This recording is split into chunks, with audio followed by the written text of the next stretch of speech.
भगवान श्री कृष्ण ने जब मोहिनी रूप धारण किया तो उनके सौंदर्य पर 33 करोड़ देवता मोहित हो गए।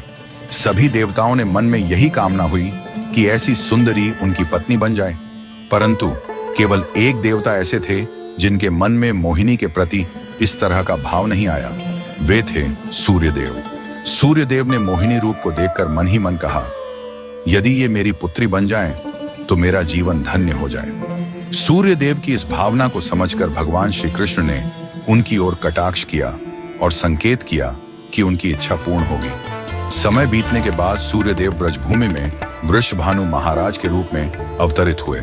वृषभानु जी ने तपस्या की और ब्रह्मा जी से प्रार्थना की कि उन्हें ठाकुर जी की पुत्री के रूप में प्राप्ति हो।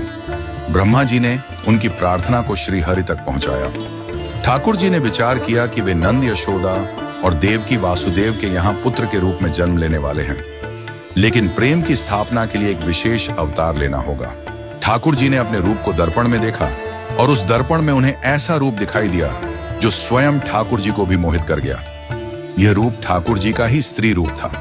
उन्होंने इस रूप को स्थिर किया और लक्ष्मी जी के वस्त्रों, आभूषणों और श्रृंगार सामग्री का उपयोग करके इस दिव्य स्वरूप को सजाया।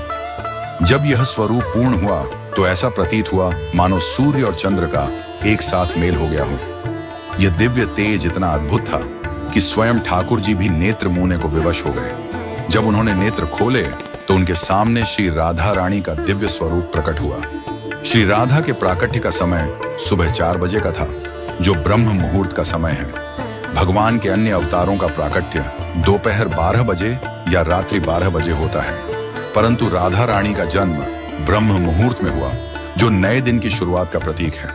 यह इस बात का संकेत था कि प्रेम का प्रकाश संपूर्ण विश्व में फैलने वाला है। राधा रानी के अवतरण पर वृषभानु महाराज और कीर्तिदा माता के घर उत्सव मनाया गया। सभी गोप गोपियां ब्रजवासी आनंद में झूम उठे, लेकिन एक अद्भुत घटना ने सबको चकित कर दिया। राधा रानी अपनी आंखें नहीं खोल रही थीं। वृषभानु महाराज और माता कीर्तिदा इस बात को लेकर चिंतित हो गए। कई साधु संत और विद्वान उनके दर्शन करने आए, लेकिन किसी के भी प्रयास से राधा रानी ने अपनी आंखें नहीं खोली। तभी देवताओं के आग्रह पर नारद मुनि वहां आए। उन्होंने राधा रानी के पास बैठकर उनकी स्तुति की। नारद मुनि ने जैसे ही स्तुति गाई, राधा रानी ने पहली बार अपनी दिव्य नेत्रों से नारद मुनि की ओर देखा। उस समय राधा रानी का स्वरूप ऐसा था मानो मृग नयनी सुंदर बालिका अपने पालने से झांक रही हो। यह दृश्य देखकर नारद जी आनंद से झूम उठे। उन्होंने अपनी वीणा और करताल बजाकर कीर्तन प्रारंभ कर दिया और गाने लगे, जय राधे जय वृंदावन वासिनी।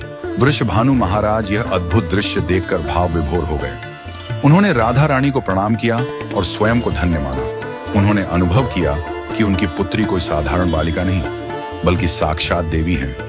इस प्रकार श्री राधा का अवतरण प्रेम की स्थापना के लिए हुआ। ठाकुर जी ने ज्ञान, धर्म और वैराग्य की स्थापना के लिए कई अवतार लिए, लेकिन प्रेम की स्थापना के लिए श्री राधा का अवतरण हुआ।